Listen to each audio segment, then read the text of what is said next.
Welcome back.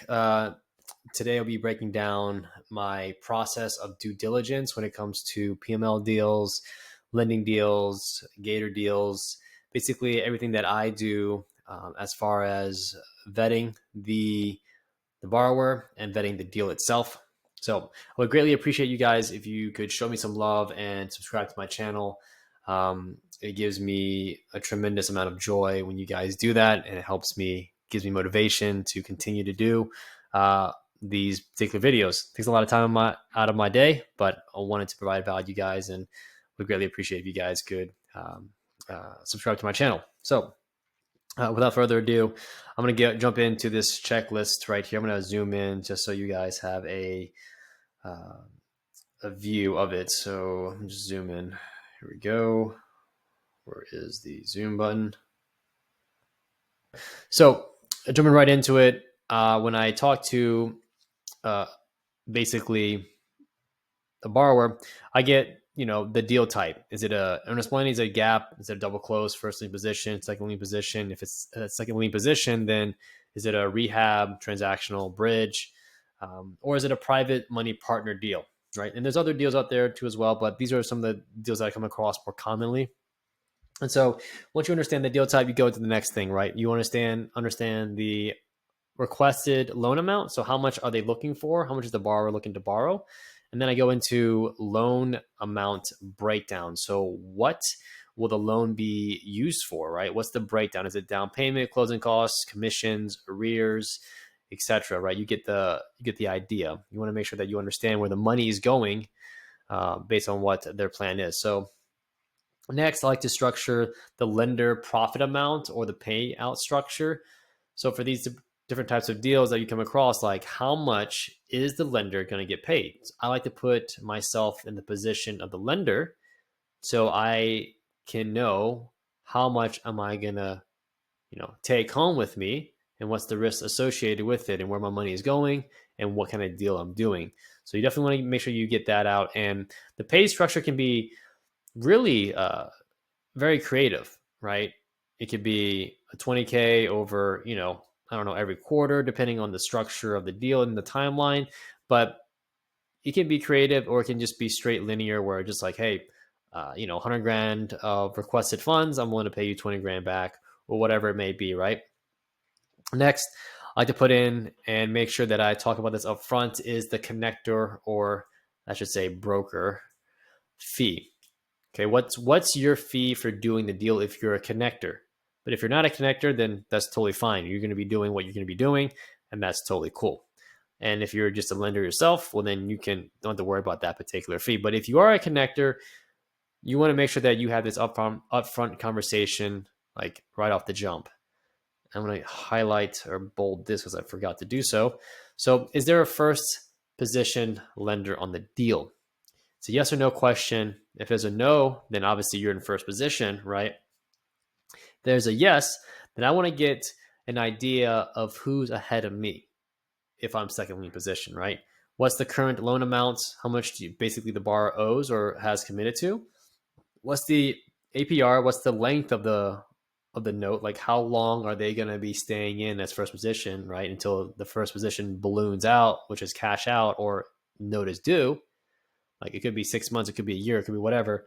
What are the terms and conditions? Is there a prepayment penalty, right? Things of that nature. Okay.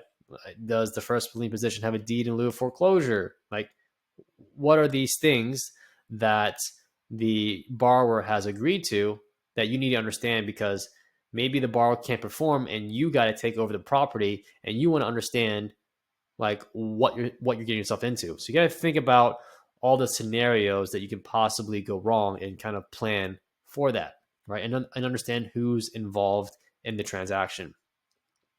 Contingencies of the deal. So when I look at these deals, right, if it's a purchase and sales agreement that's already in place, you want to make sure that you understand what kind of fail safes you have as a lender if you are doing an earnest money deposit deal, right? Is there a inspection contingency?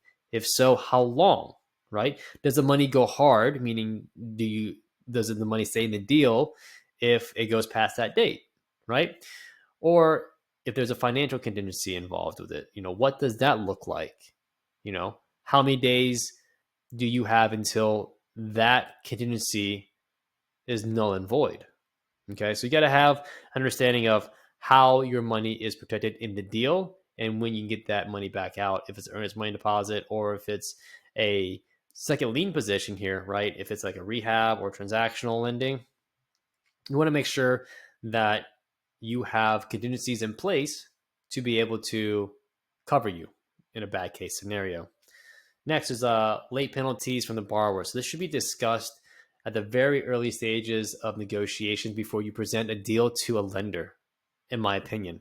And if you're the lender yourself, well, then you should have this conversation regardless, right? This can be a range to start off with to kind of basically see where the borrower is at. I would generally start to be, high and then work my way down low, depending on where they're at. So, for most of my deals, we're, looking at what's reasonable and fair for us based on the level of risk. And that's going to look different from, case by case basis and obviously personal preference and then risk tolerance. All right. So the next one I like to take a look at is security for the lender. So if I'm lending on deals, and I've done this before, in second lien position, it's a great lien position to be in if the money is there. But if the money is not there, then you really have to make sure your butt's covered, your ass is covered, basically. So what kind of lien position are you in? Obviously look at that. That's probably discussed in the first part of the transaction, but just in case you missed it, you want to reiterate it. DOT is a deed of trust, right? You actually want to get the deed of trust. You want to have a promissory note, right, associated with that property. And then one thing I forgot to mention here is you want to have a title policy or like a lender policy, lender/title policy. That is that involved, right?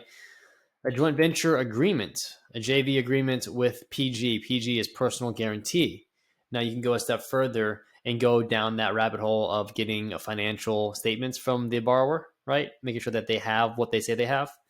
A deed in lieu of foreclosure. Now I always use this particular security in second lien position because I don't want to be stuck trying to chase after somebody that owes me money like literally 1 year ago. And I'm working through that right now as we speak. And so these are the learning lessons that I'm going through right now that can help you guys immensely scale and feel safe in the business that you're in right now.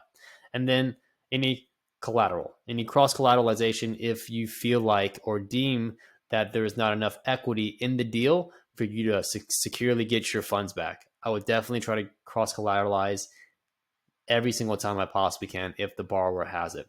If not, then you can cross collateralize a car or another property or something that they might hold a value. It could be jewelry. I'm not too sure about that. That's new realm for me, but just giving you some ideas. And timeline. What kind of timeline does the borrower need to hold your money for, right? Until you get paid back. Normally, I want to stay within 3 to 4 months, but everybody's different. You might have more time, maybe 6, 12 months, 2 years, depending on the borrower themselves and the deal itself, right? Now, next I go into property details. I gotta understand what I'm lending against, what the property is, basically. You have your basic information here, your property address, right? You have purchase price of it. You have closing date. And the one thing that I forgot to mention here is pictures and videos. I want to make sure that I have an access to the pictures and videos because I want to see the concurrent condition of the property. Just to make sure that the borrower is telling me the same thing that he's filling out on the application or telling you through email or however he's telling you through text, whatever, or calling. So I definitely need to take a look at the pictures and videos just so I know that the borrower is not blowing smoke up my ass, basically. All right, assignment price. So basically, this is only applicable if it's a wholesale deal or if the person is buying it from a wholesaler, right? And if it's a wholesale deal that the borrower is wholesaling, is there a B2C contract? And what I mean by that is, does the wholesaler or the particular borrower in this case, do they have an end buyer that they're already that they're going to sell the property to? Is it already in contract? Is it already signed? If so, send me all the contracts that you have, the A to B to B to C, right? And if not, what is your plan? I want to know exactly, if you're a wholesaler trying to borrow money for an EMD or a double close, what is your plan? And you better be detailed. Give me the who, what, when, where, and how situation, right? So comps. Next is comps. I want to make sure that the borrower has a general idea and understanding of how to do comps.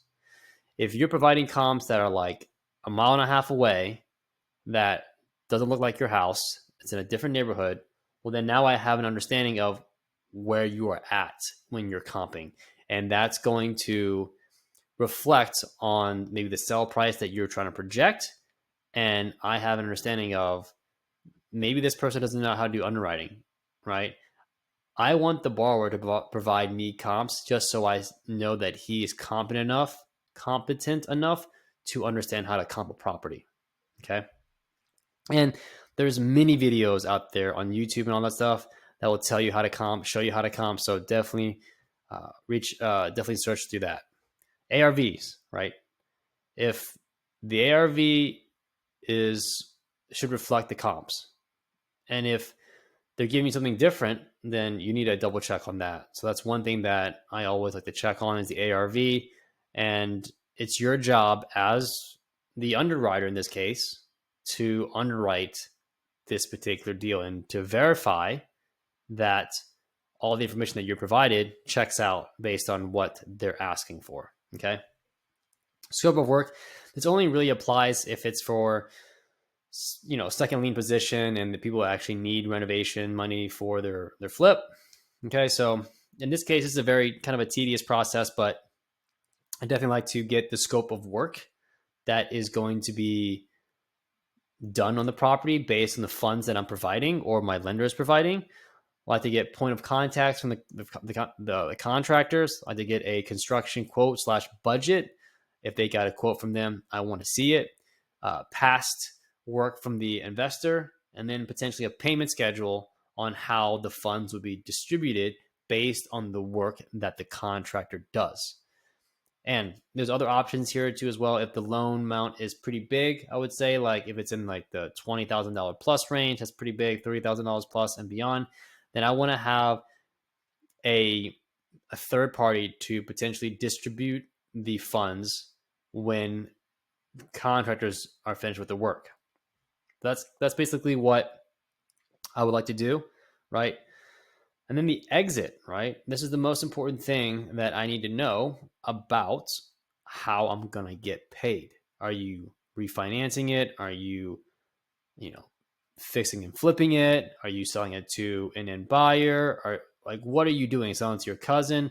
Are you looking to lease option, wrap it? What are you trying to do with the property? So now I know if it's a good fit for me, and it gives me a general timeline, because once you have an idea of how long these particular different exit takes, then you can have a good scale or good judgment of like, this borrower is probably on the right footing or not, right?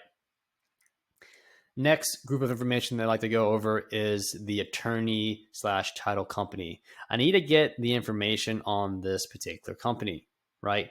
Whether it's a title company or an attorney company. I need to know the name of the business or the title company or the attorney, the address, the phone number, and the email, just so I have a point of contact and so I can cross-reference it with Google or whatever. I can find their information and then give them a call and make sure that your file or the borrower's file is on file, right?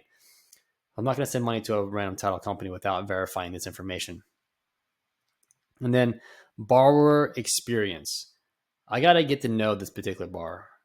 If they're requesting like $500,000 and they're like their first time, probably somebody that I won't want to do business right off the jump, unless they're really savvy and I have a good feeling about them and they're really educated.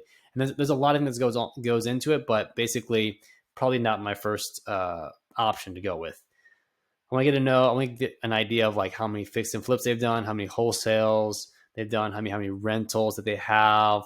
any type of experience that they might have. You just can't tell me I have 3 years in real estate and not list the things that you did in real estate in those past 3 years. I need to know more, right? And lastly, they got to pass the vibe check. I gotta make sure they have a good feeling about you. You can't be an egotistic maniac and pretend that this money that I'm lending you is your money. It's not. You're borrowing it. That's why you're the borrower. You got to pass the good vibe check, right? If you're degrading, if you're an egotistic a-hole, then we're not going to do business together, right? It's as simple as that. If you don't communicate well, if you're all over the place, if your brain is scattered, and you can't give me a concrete answer, like a concise, clear answer, then you're probably not going to want to do business with me, or vice versa. And then any notes that I have, the connector, right? If I have any notes that I feel that's important to share as a connector, then I'm going to put it in here, right? That makes it really transparent of how you feel about the deal. And if you feel bad about the deal, then all of this stuff right here that you did doesn't matter. You don't send the deal out as a connector, or you don't lend on the deal if you have a bad feeling with the borrower. You just don't do it. You just follow your gut and make sure that you stay safe. That's the best thing you can. That's the best advice I can probably give you, is just stay safe in the lending and follow your gut. Okay. And then the attachments. These are the things that I'm actually looking for when it comes down to these types of deals. And obviously this is going to be changing based on the deal type and structure. So obviously I want to get the purchase agreement or the assignment contract if they have it. If they don't have it, then we can't, go anywhere without that. And if it's already bought, then the HUD statement will suffice, right? But however, if I'm lending on it, I'm going to open title again and make sure that there's no other liens in front of me. So that's one thing. LLC docs. I want to understand the operating agreement, look through the operating agreement, and then certification of good standing. The reason why I want to look at the operating agreement, I want to make sure that if there's any other partners that are involved with the company, I want to make sure that I know who's involved, and I want to know if they need to sign and make sure that they are on the same page as the person that I'm communicating with, the initial borrower, right? Reference of prior work. So I want to get to know, if you say that you've done, 10 flips, you better be able to show you've done 10 flips, right? You just can't say one thing and, not verify or back it up. And a lot of people might take things face value, but, I got to see, show me the work and I'll believe you, right? So any reference at all, whether it be contractors, whether it be prior fix and flips, things of that nature, that's one thing that you basically need. And then they have like a deal analyzer or deal calculator that they've already, put all the numbers in, and they actually done the due diligence. That's a bonus. Not a lot of investors that come across has that. So that's kind of a hit or miss sometimes, but it's always good to ask. Scope of work, if it's applicable, basically what I talked about earlier in the video. And then any payment schedule, that's also what I talked about in the video as well. So now those are the attachments that we end up kind of having. And one thing that I did not mention here is kind of like a credit score, right? People can pull their own credit score from different places on the website. One good spot that I like to use, let me pause the video real quick and I'll show you real quick. I like to use this particular website, annualcreditreport.com, and anybody can go there and people can pull their own credit, and it's not going to do a hard pull or anything like that. So what they can do is then, without you spending any money, excuse me, you can tell them to pull their own credit and send it to you, and make sure that they are within the standards that you feel like would be a good fit, but good candidate for what you're looking to do. So that's basically my due diligence checklist. I know that was a lot, but if you do this checklist, if you do all this, you will be so thorough and it will reduce down your communication by tremendous amounts, basically. So your job as a connector in this particular case is to reduce your communication time as much as possible so you can keep on doing the deal the next deal, the next deal, the next deal. And only you deal with the decision makers when it comes down to it, right? So if you have all the information and you send it to other gators or lenders or whatever it may be, they should have enough information that they understand the deal concisely and clearly and to be able to make a decision on it. And the last thing you pretty much do is connect lender and borrower and make sure that both people have the warm and fuzzies to move on to closing. That's how I like to do things. And basically, that is it for this video. I hope you guys found value in this video. I would be so grateful, so grateful if you guys would subscribe and hit that like button if I provided value for this video. Let me know in the comments below what you guys want to learn next, or what some of your takebacks or feedback for this video. If you guys want to send me deals or do a joint venture together, JV, I'll have my website in the description below, so feel free to check that out. And so again, thank you guys so much for watching. Much love. Peace.